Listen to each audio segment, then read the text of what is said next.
So it's the sister already jumping in the rope. You got to pick up the vibe. What's the rhythm? What's the rhythm? Once you got the rhythm, you in there. Now it's three of y'all. Get another one, pick up the rhythm. Where the rhythm at? Let me get the rhythm. That's how we communicate. The brother, listen to Dr. Umar. I think I feel where Dr. Umar coming from. Boom, boom. I'm going to jump right in right here. Okay, so let me add this to it, Doc. I wasn't even done, but I'm happy because he's saying I'm on the same square. I got it from here. And then the other brother cut him off. Hold on, family. Let me take it from here. What you really trying to say is that white folks ain't shit, right?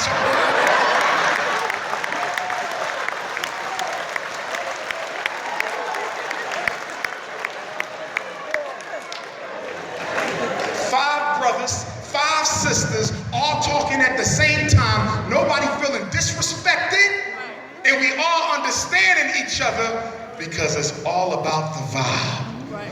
Cleveland, do you feel me right now?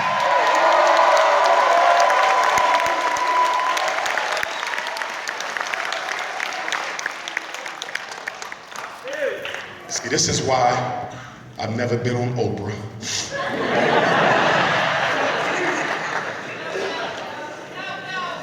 And it's sad because she made Dr. Phil a millionaire. She made a white psychologist a multi-millionaire. No one knew his name before Oprah. And I never been on her couch for 5 minutes.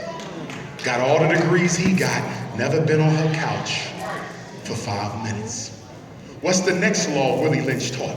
Willie Lynch said if you want to control your Negroes in Ohio, if you want to control them Negroes in Cleveland, find every petty difference you can muster and use it against each other. Wow. He said put the light skin in Cleveland against the dark, put the college educated against the ones who dropped out, put the Zetas against the Sigma Gamma Rhos, and the Deltas against the AKAs, and the Kappas against the Qs, and the Sigmas against the Alphas, and the Iotas against the Grooves.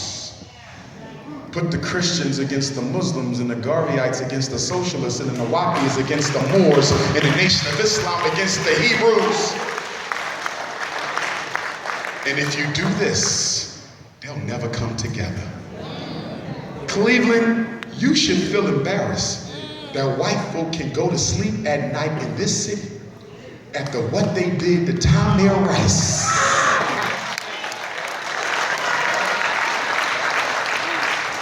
And not only Tamir Rice, but what they do to all of us on a regular basis. How can white America sleep so peacefully with 40 million disgruntled blacks amongst them? How can they sleep without an iota worry of what you might do? I'll tell you how they can sleep.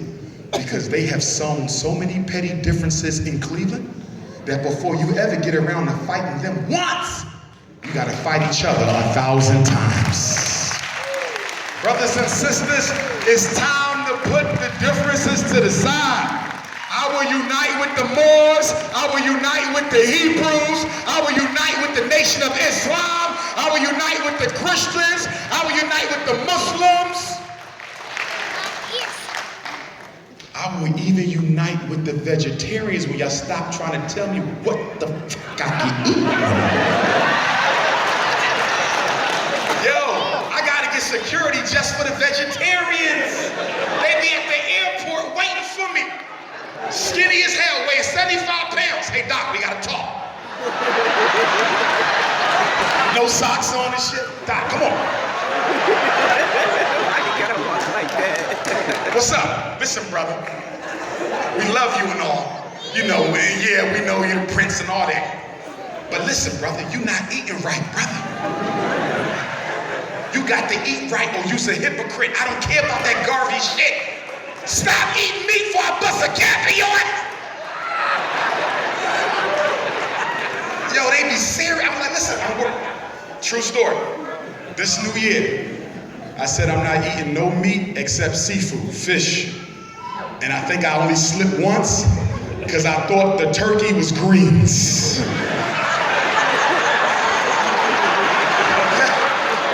But I'm working on it. I'm doing good. This is January the 30th, right? So I think I only had meat once or twice this whole month. So I'm working on it. But I do want to say this. I'm not trying to be skinny as hell, though.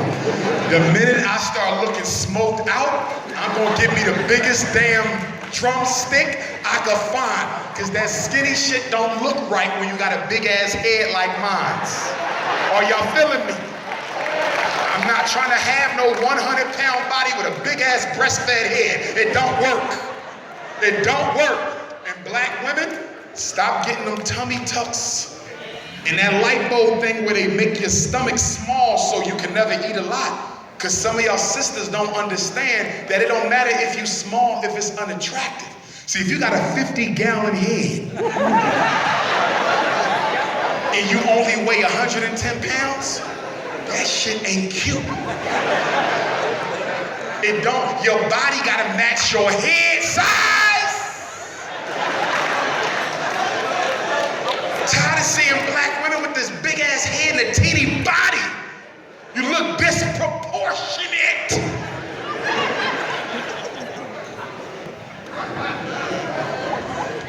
Now, what's the third thing Willie Lynch said? And then I'm prepared to round it out. Willie Lynch said, if you do this last thing, this will guarantee your control over all your Negroes. He said, line up all the slave women side by side. Get all the slave children, it doesn't matter how young they are, line them up side by side. Find the biggest, meanest, toughest alpha male in your stable. Bring that Negro out before all the wenches and all the Negro children and beat that man down to within an inch of his life. Don't kill him, but beat him so bad that he will wish he was dead. He said, if the women try to turn away, make them watch. If the kids try to run, make them watch. After you beat them down and make them see it, pick that Negro up, tar and feather him, and then find 2 horses. Tie his leg to one horse facing this direction and the other leg to the other horse facing that direction. Beat both horses simultaneously until they run apart from one another and split that nigger's body in half. He said, if you do this, the natural love and respect that the black woman has for the black man, she will lose it. The natural disposition the black woman has to rely on her man for protection, she will become the protection herself. He said, women naturally look to their men to provide and protect, but after they see what you do to their provider and their protector in front of their face, they will no longer respect him, but look at the black man with contempt. But he said, guess what? That's not even the greatest benefit of this technique. That black woman, seeing what was done to her husband, will raise that black boy in her stomach to be a damn coward and a wimp and a simp-ass Negro, because she will be afraid that what the white man did to her husband, she will do to her son. Black mothers in here, I want to thank you all for the excellent job y'all been doing raising our kids. Many of you been doing it on your own. Brothers, give the sisters a hand. They've been holding down the babies. They deserve our respect and admiration.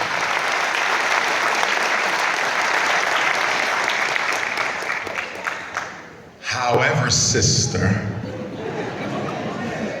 there's 1 or 2 of you in here who are doing exactly what Willie Lynch designed for your ass to do.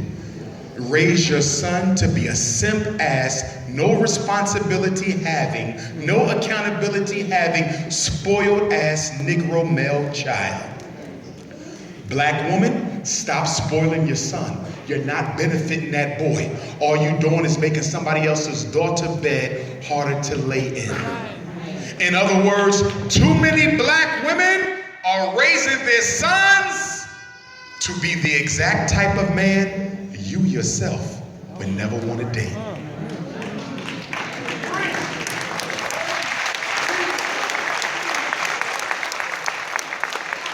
And I got something else to say on that. And this goes to the fathers and the mothers. If you are a custodial parent, you better never let your mouths utter the words to me that you're not taking your child to the prison to see their mother or father because you ain't the reason they got locked up. I don't give a damn if you're the reason or not. You the reason that child is here, ain't you? So take them to that prison. A father in jail is still a father. A mother in jail is still a mother. And who the hell are you to excommunicate a child from his biological parent? I got an email last week. This father emailed me, said, Dr. Johnson, I need your advice. I got 2 kids. Their mother a smoker, she was a prostitute, she was doing all this stuff. My wife is a lawyer, she has her own business, she treats them like her own, and all they keep asking for is, mommy, what should I do? What the hell you mean, what should you do? Their mother is their mother. A child don't care if the mom on crack, homeless, unemployed. Everybody wants a relationship with their God-given parents.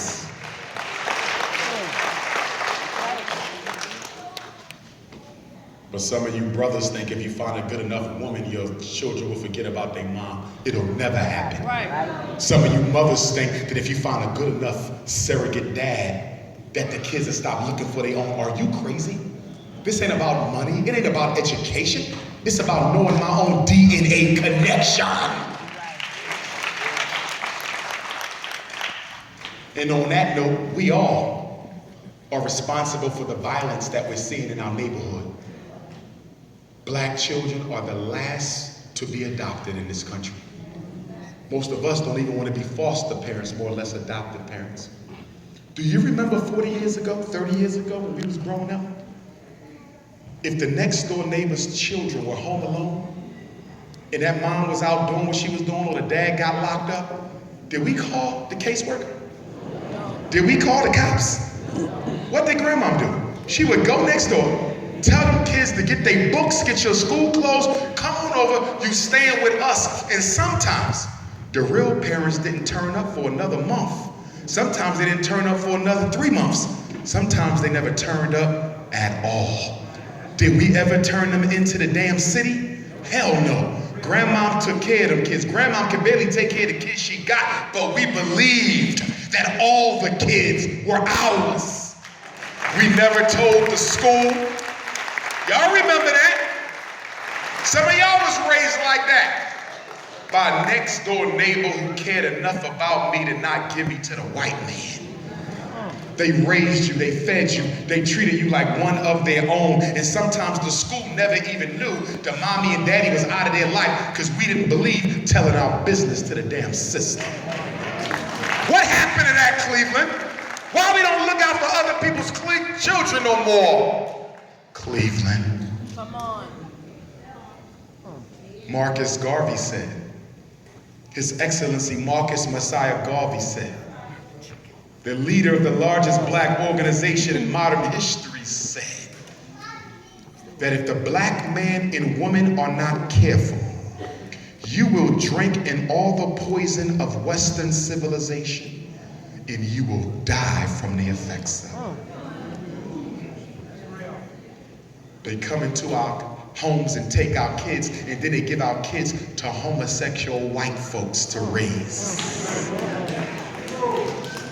Did you know that in Chicago, they have a new sex education curriculum for middle school where they teach the 5th through 8th graders, among other things, how to use anal condoms. This is going on right now in Chicago. Now, y'all oohing and eyeing, you might find out they're doing it right here in Cleveland. In Atlanta, they just opened up an all LGBTQ school for gay black kids. They just came out with a homosexual Bible.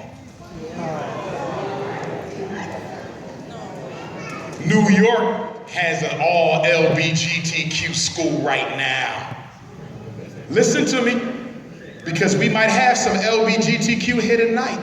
I want you brothers and sisters to know that I do not hate you. You still my brother, you still my sister, I love you, but I disagree with your lifestyle, and I have a right to my opinion.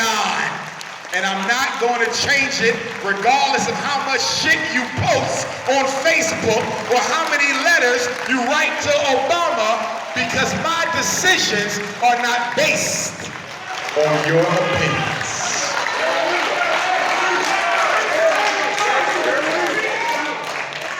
I'm going to tell y'all where all this shit come from. Once upon a time, when God created the world, he created a group of people called the Sun People. The Sun People lived under the sun. The sun gave them everything that they needed. They had fresh drinking water. They had animals for clothing. If they wanted fruit, they could climb up in the tree and get the fruit. If they needed crops, the crops would grow once or twice every year. They didn't have to ask nobody for diamonds, they had them. They came in the water. Silver, coltan, oil, gas, whatever the Sun People needed, the sun gave it to them. And because the sun blessed the Sun People with abundance, the Sun People were not a people who stole from others. They were not a people who manipulated others. They were not a people who took more than their share. They were a free-giving people who believed in taking care of everybody. In fact, in the land of the sun, there was no such thing as a front door on your house, because you didn't need one, because nobody went where they were not invited. These were the Sun People. They were happy. They created a literal paradise on earth. They lived in harmony with nature, harmony with the water, harmony with the hurricane, harmony with the tornado. When the food ran out, the Sun People didn't get upset. They said, you know what? Just wait. The sun will give us what we need again. And they respected the sun so much that people thought that they worshiped the sun. They never worshiped the sun. They worshiped the God who created the sun. But see, God created another group of people called the Ice People. Ice people didn't live under no sun, brothers and sisters. They lived under the ice. It was cold. They couldn't find no food because nothing could grow. No fruit, no vegetable. It was too cold for anything to sprout. So whenever they got hungry, they had to eat the mice and the worms and the maggots off the floor. They had to try to melt the ice so they could drink that dirty rainwater. When they got too hungry and there was no mice or maggots around, they would just kill each other and eat human flesh and drink the blood out of their own family skulls. And because the sun never blessed the ice people, they hated the damn sun. They hated nature. They do not believe in living in harmony with shit. And guess what? Because they never had enough of what they needed, they would steal, they would manipulate, they would connive, they would strategize, they were deceptive, they were dishonest, because this was the only way that they could survive. And then one day, the Sun People, one day, the Ice People ventured out of the caves of Europe and came down into the sunny land of Africa. And they walked in and looked around and said to each other, do you see this shit? They got food on the damn tree, diamonds all over their body, gold everywhere you can look. The animals don't mess with them or none of that shit. And they went to the Sun People, and the Sun People said, guess what, Ice People? It's not our fault that the sun cursed you, but we're going to teach you how to be people again. So the Queen Mothers came out, you know how y'all sisters do. The Sun Women came out with some of that African black soap and said, bring them little dirty ass white kids. And start washing their ass. Here, you gotta wash your ass, little boy, here.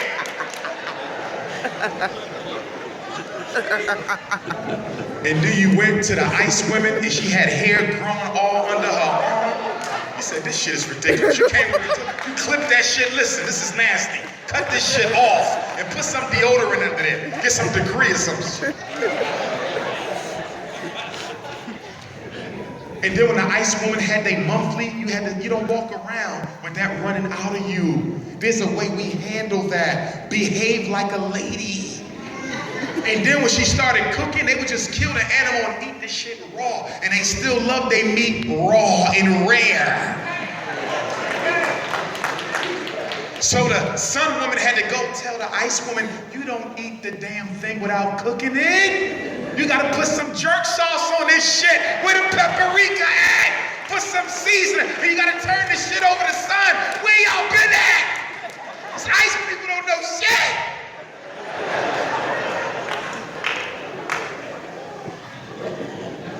And then after you got them to wash their body with the African black soap, they was all ashy.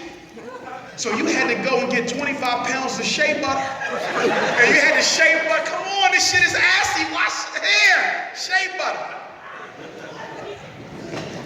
But guess what? The more you helped the ice people, the more they hated your ass. Their contempt and animosity grew because they felt you looked down on them when all you was trying to do was help them. And one day they said, we're gonna do something about this shit. We're gonna take every diamond, we're gonna take every ounce of gold, we're gonna take every animal and make it our own. See, sun people, we live in harmony with the sun. When a tornado comes, we know it's gonna pass, we don't mess with it. Ice people can't leave shit alone.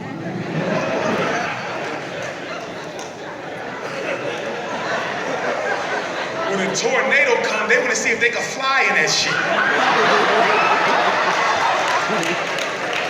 Right? Sun people, we respect our animals. We were the first to domesticate the animals, right? We was the first to bring kittens in the house and all that. We live in home, not ice people. They will take the cat and say, I think I could turn the cat into a dog and start cloning shit. They don't know how to leave nothing alone. Sun people, we see a long snake coming down the street. We don't mess with it. That's the snake. Handle your business. I'm out of here. Not ice people. They will say, I'm gonna see if I could crawl in his mouth.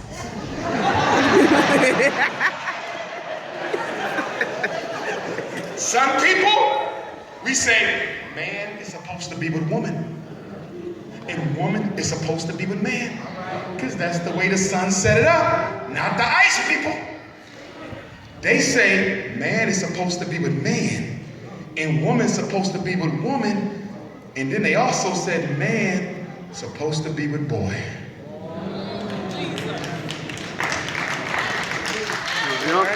You ain't clapping. You ain't supposed to clap for that shit. You're not gullible or naive.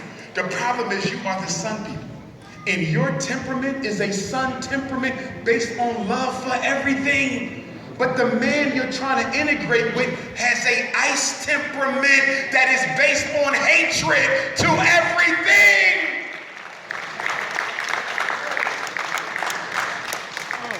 So the ancestors sent me to Cleveland to tell you, sun people, you better leave the ice people the hell alone. Because if you don't leave them the hell alone, one day, they're going to take the land of the sun and send the sun people to go live under the damn ice. White people have been psycho-socially and genetically engineered to be who they are. We didn't put them in the ice. And it's not your job to try to save them. And if you keep on trying to save their asses, they're going to end up exterminating us. Sun people, we don't come up with diseases, do we? No black person went around and said, I want to create a bomb that can kill the whole world. We don't do shit like that. Black people don't say, I'm gonna come up with a disease that can wipe out everybody on the planet. We don't think like that. And that's why when our kids in the school, they say, Dr. Umar, if we were so great, how did the white man come and take Africa if we were so great? Because the white man benefited from two things. Number one, his inhumanity. And number two, he benefited from an unfortunate circumstance in history known as the firearm. The gun is how he decimated Africa with bullets. We wasn't worried about guns and shit because we were not into wholesale genocide. Church. As I bring this to a close, I want to say, brothers and sisters, that stop letting white folk tell you that you should stop talking about slavery because Africans participated in the Ma'afa. It's true, some Africans participated. But most of our ancestors who were made slaves were not made slaves by black folk. That is a lie. Yet and still, although there was black complicity in slavery, are you not aware that it was Jewish complicity in the Jewish Holocaust? Are you not aware that Adolf Hitler was financed by Jewish bankers in New York City, Wall Street? So if you're going to tell me I can't talk about slavery because blacks participated, then I don't want to see another goddamn movie about the Jewish Holocaust because your people participated in your slavery as well.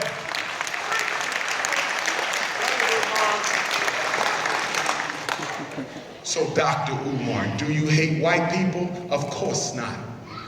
I even help them with their children. They call me too, on the down low.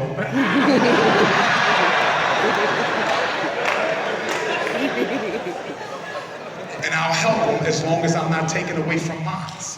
But I need some of y'all blacks in Cleveland to understand, because y'all get it wrong. Y'all think racism is about emotions.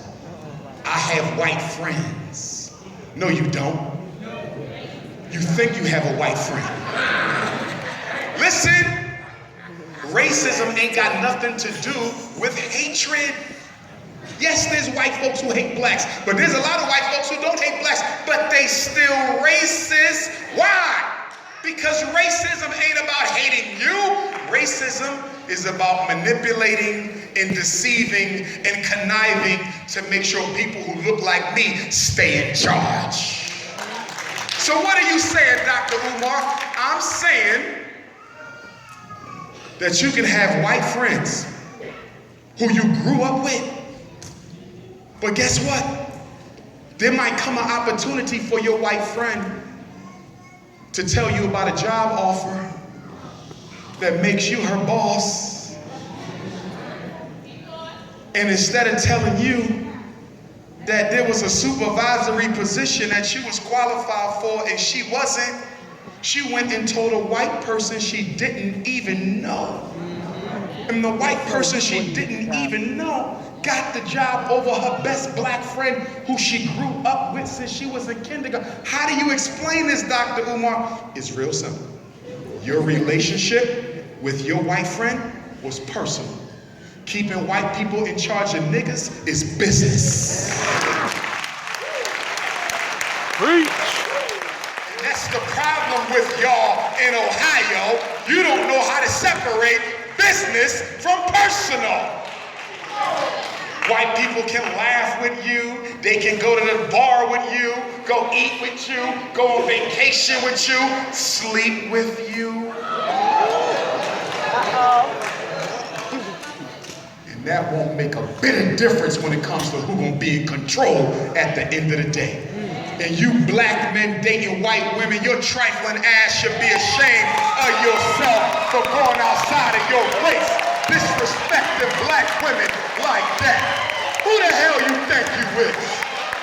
Running around with these white women. That's a damn disgrace. Church.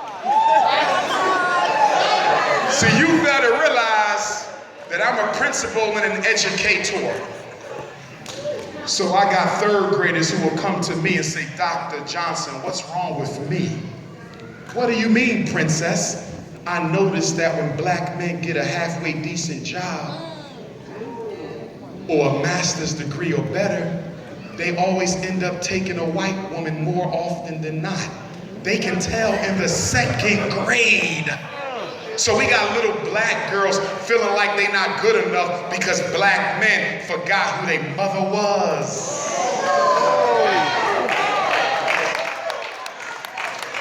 I'm not disrespecting the white female. She should not have to worry about ever being disrespected by me or you.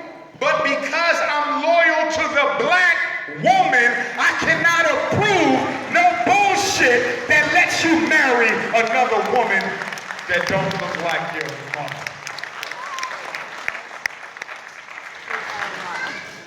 And then on top of that, she not even cute.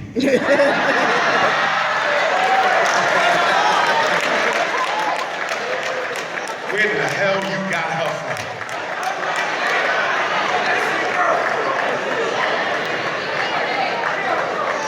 You know once they turn 40 years old, they ain't got no melanin, so the skin starts stretching. They get like 3 chins and shit under their neck. They got a wipe under each chin.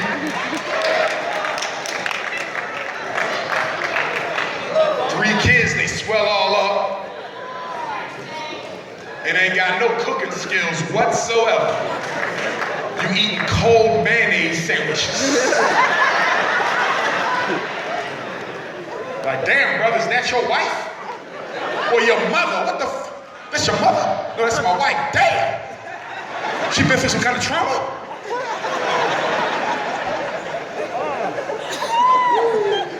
You know that saying where they say, 30 is the new 40? That came from black women. Because y'all hold so well that they said 30 is the new 40. 30 is the new. So I came up with some shit for the white woman. And I said 40 is the new 100, which y'all all looking at.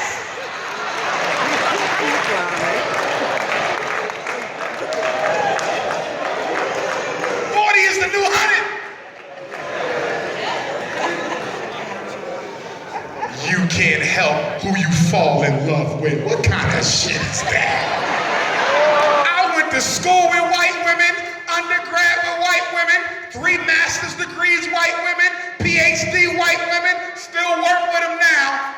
Yes, there's been white women who've been attracted to me, and I politely tell them, I do not marry outside of my race.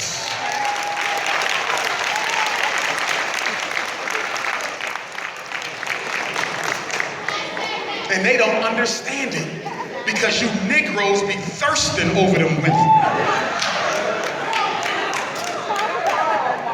See, marriage is an economic arrangement. When you marry somebody, you are marrying your wealth or what you will develop into wealth. White people already took enough shit from us. Why am I gonna marry a white woman so when I die, she get all my stuff and it don't go to my people? Why would I do something like that?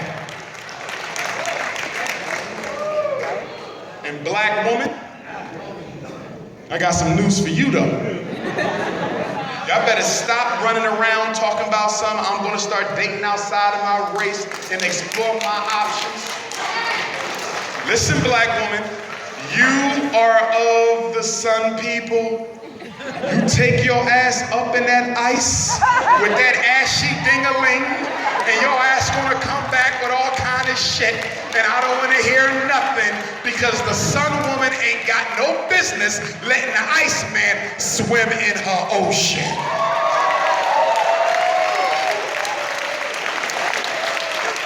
Shut!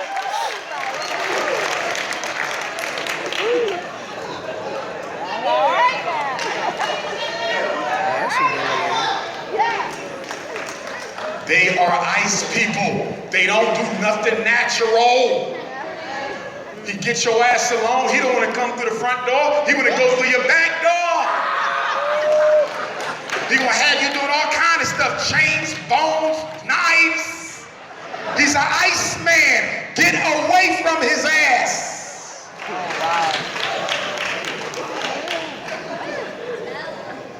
When we talk about I'm in love with a white man, he ain't doing nothing but using you.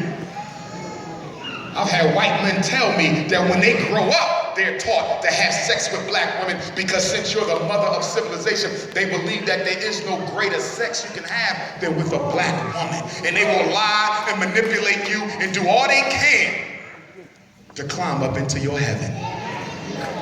And what the hell is a goddess doing letting the devil swim in her heaven?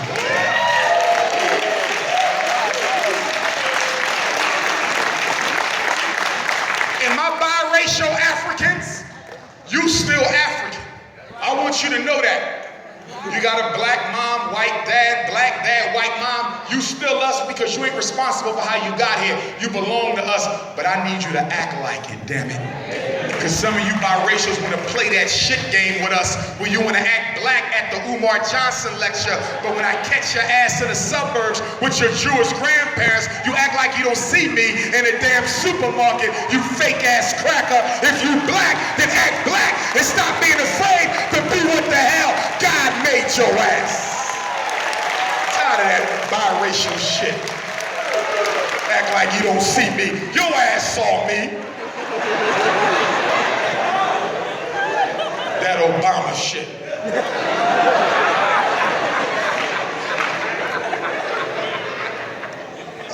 As I conclude,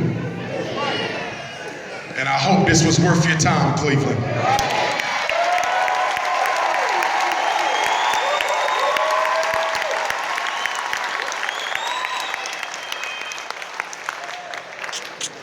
If you didn't go with me to Africa last year, we went to Egypt and Ghana.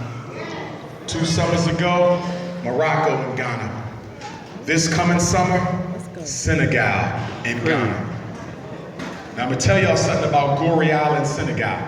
That slave dungeon, there's some power in there. I went there 10 years ago as a 30-year-old minister of education for Marcus Garvey's Universal Negro Improvement Association.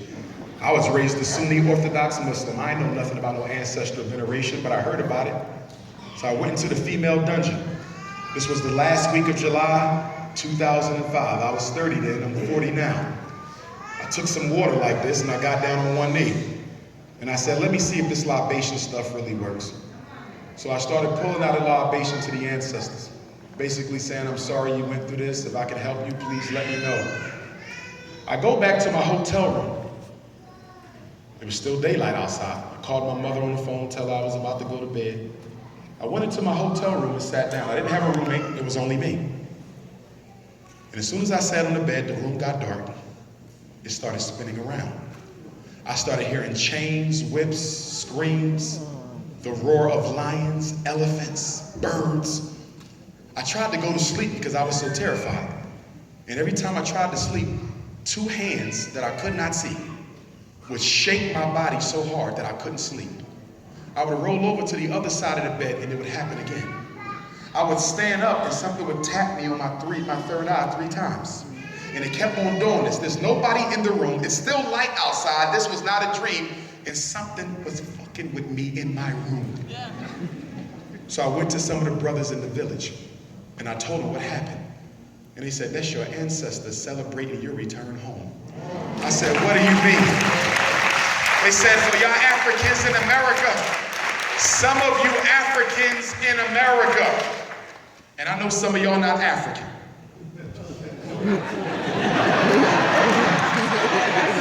But I'm willing to bet that if you go with me to Ghana, I will find somebody who looks just like your non-African ass, okay? But they told me that when Africans come back home, our ancestors are so happy we return that sometimes they jump you, not to scare you, but out of celebration that you reconnected. So I get back home to Philadelphia, right? I went to West Philadelphia. There was a brother selling some old slave chains. I'm a historian. I went and I bought the slave chains. I got back home. I said, I'm gonna take these slave chains upstairs. I'm gonna put them under my TV stand. That's gonna be my altar for these chains. So after I sat down, I put the chains under the TV and I sat back up.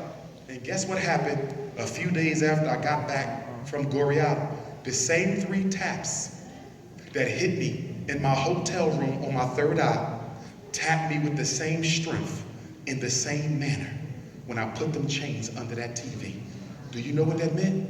That meant that what happened in Senegal was not a damn dream. And we came back with you over the ocean because you got work to do.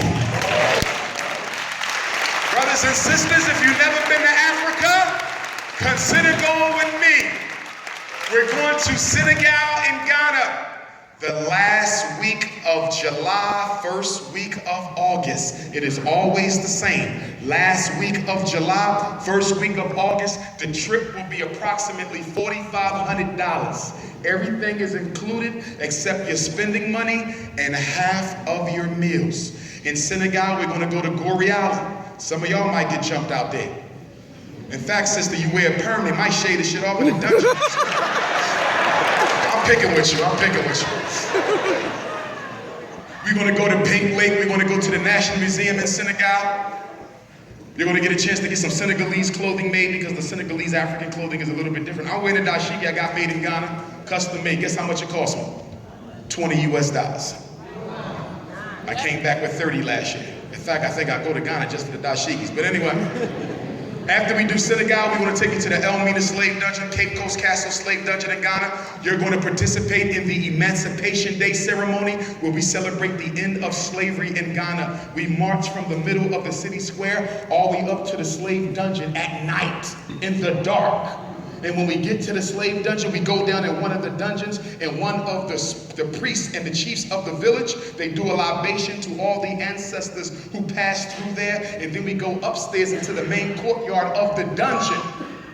And then there's a celebration of dance and music and poetry, and I just sit on the edge and watch the water as it smacks up against the dungeon wall. Some of the most violent water in the world is the water outside of the dungeons, because the spirits of your ancestors are still there. We're going to take you to where Yah Asante Wa was imprisoned. You're going to go to the Prempeh Museum. You're going to get an African spiritual reading for those of you who want to get interested in African spirituality. Sisters, you can get your hair braided the African way. We also have a cookout on an island in Ghana with some elders from Washington, D.C. who moved back to Ghana permanently. They have an island, and we do a cookout every year with music and food, and we just watch the water and the animals run around. I'm telling you, brothers and sisters, if you ain't been, go with me. You will love it. I don't make any money off the Ghana trip. I don't do it for money. The travel agent does. That's her business. I don't make any money because I don't do it for money. I do it to reconnect you to your roots. The only way you can charge is the charge back home. And a lot of you have been through so much shit in your life, you are in need of an ancestral battery charge, and there's no time like the present to get in connection with your ancestors. We also working on a Dr. Umar Caribbean cruise, Jamaica, Haiti, and Mexico. We're gonna go to Marcus Garvey's grave, Bob Marley's grave, the Bobo Shanti Rasta Kingdom, the Nyabia Kingdom. We're going to take you to the National Museum of Jamaica, National Heroes Park, get you some of that Jamaican seafood. We're going to let you go clubbing at the Jamaican Club. We're going to get you some of that chronic late at night. We're going to go to Haiti and relive the Revolution Trail. We're going to go to Mexico and look at the pyramids. You can go to Africa, you can go to the cruise, or you can do both. But guess what I'm really looking forward to, Cleveland? The Black Boy College Tour that I'm running this summer. Some of y'all got sons between the age of 11 and 17. There will be 2 tours, a North tour leaving from New York, a South tour leaving from Atlanta. Your son lives in Ohio, not a problem. All you have to do is fly him, train him, or megabus him to Harlem or Atlanta. Dr. Umar or one of the chaperones will pick him up from the airport, train station, bus stop, put him on a tour, and we will see to it that he gets back to Ohio and never skip a beat. The North tour, we're going to take him to the Schomburg Center for Research in Black Culture. We're going to take him to the Malcolm and Betty Shabazz Center, which is the Audubon where Malcolm was murdered, the world famous Apollo Theater. They're going to go to the grave site where Dr. Yusuf bin Yakin and Malcolm X, Paul Robeson, Khalid Abdul Muhammad are all buried in the same cemetery. We're going to go to Cheney University, Lincoln University, Bowie State, Coppin State, Morgan State, Baltimore, Great Blacks and Wax Museum, Frederick Douglass House, Harriet Tubman House. And then we're going to go to Virginia to the Nat Turner Revolutionary Trail, and your son will relive the path of Nat Turner, who on August the 21st, my birthday, 1831, said God gave him a mission to free his people. And he got Hart and Travis together, and they went from house to house in a town called Jerusalem, Virginia. Killing everything white they saw. Maggots, roaches, birds. If you was white, your ass was out of here. In the daytime, they visit colleges and attractions. Nighttime, hotel, seminars. Starting your own business. Respecting the black woman. What to do, you get stopped by the police. African history, white supremacy, so forth and so on. The tour will be 8 nights, 9 days, 11 to 17. If you got a very mature 10-year-old, or if you got an 18-year-old who really need to go, like shit, get him before he get locked up. Take his ass now. Put him in your suitcase back to Philly. Until then, we can probably squeeze him in. The South Tour, Dr. King Grave, Dr. King House, Spelman, Morehouse College, Clark, National Civil Rights Museum in Memphis, Tennessee, Selma African Holocaust Institute, Tuskegee University, George Washington Carver Museum, the Oyotunji African Village in South Carolina, the Charleston Civil War Boat Trail. They will also go to amusement park, to the beach, to the movies. They will have fun. They will meet other young black males from around the country.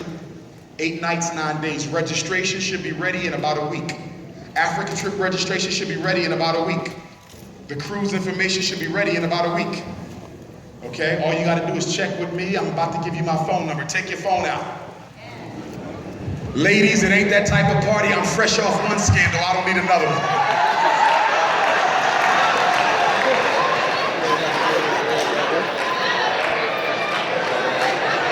What the hell was that?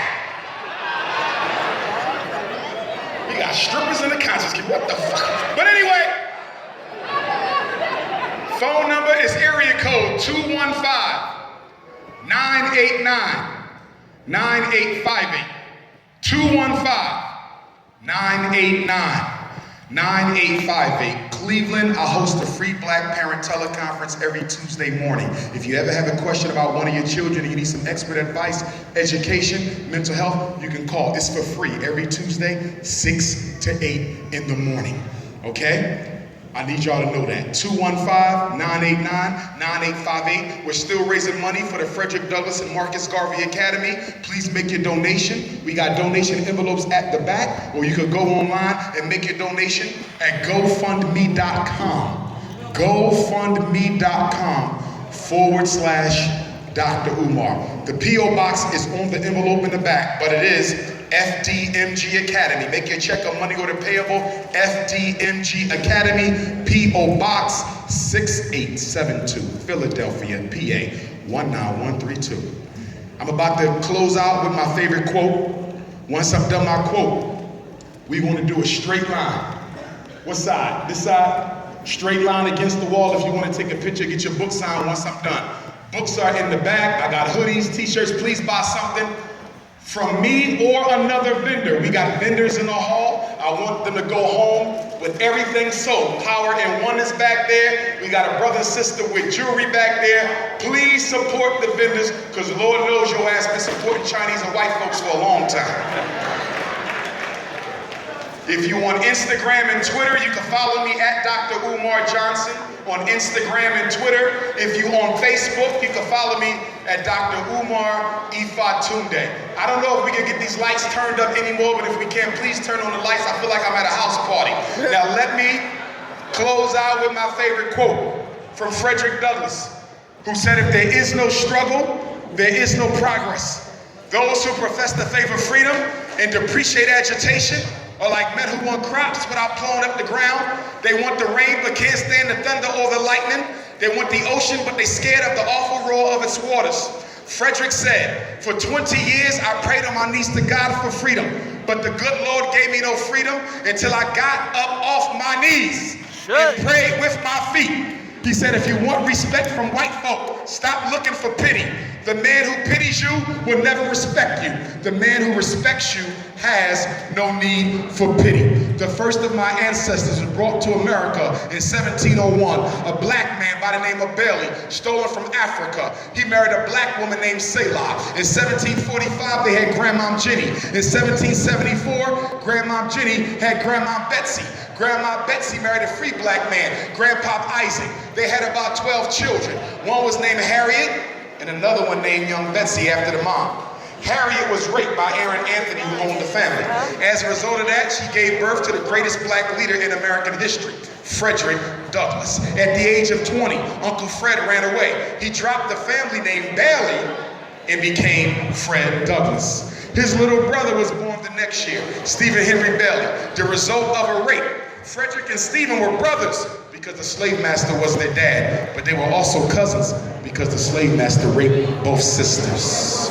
Grandpa Stephen married Grandma Caroline. They were enslaved on the same plantation. Their firstborn son, George Washington Bailey, first black public school teacher, Talbot County, Maryland, the nephew of Frederick Douglass, my 3 times great-grandfather. He married Grandma Annie. They had Grandma Caroline. She moved to Philadelphia. She had Grandma Vivian. Grandma Vivian married Grandpa Cicero from Cuba. They had a daughter named Ida. Ida married James Johnson. They had Jamal Johnson, who married Barbara. In August the 21st, 1974, Umar Johnson was born in North Philadelphia. Marcus Garvey said, without confidence in yourself, you are twice defeated in the race of life. With confidence, you have won even before you have started. Marcus Garvey said, when he was asked, are you an African or are you a Jamaican? Are you an African or are you a Jamaican? And in response to that, His Excellency Marcus Messiah Garvey responded, you asked me, am I an African or am I a Jamaican? And I say, I would never, ever, ever give up a continent for an island. I am an African, yesterday, today, and for all time. Cleveland, Ohio, do you feel me? Much love, brothers and sisters, much love.